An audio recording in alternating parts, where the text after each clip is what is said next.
Where does this leave the Tory leadership, considering it has already been a damaging few weeks for Rishi Sunak, who had pledged integrity, professionalism and accountability at every level? Well, I think, that's really the bigger issue here. When I think it's unlikely that Zahawi himself will manage to resurrect his political career in the way that others have. But really, the major fallout is on the Conservative Party. And I think, really the major issue that people are going to be looking at the moment is what is the impact upon the electorate?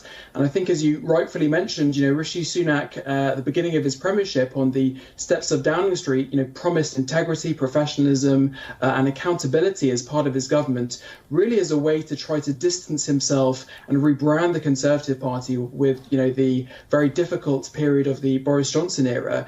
So I think the fact that you have a Conservative Party chairman who's an incredibly wealthy individual worth over £100 million, who's been found to not only have, very dodgy tax affairs, but actually has been lying about it and threatening, lawyers with libel action if they publish information about it, is deeply damaging to the integrity and the image of the Conservative Party.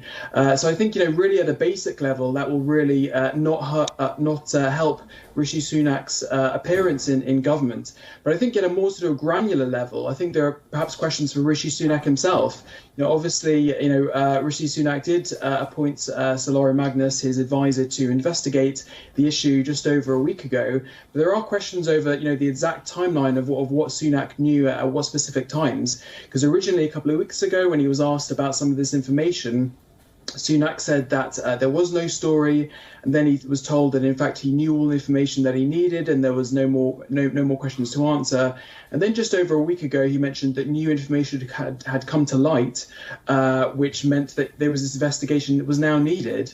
So of course, clearly there's been a discrepancy of information that Rishi Sunak himself has said, or at least has been told by Zahawi.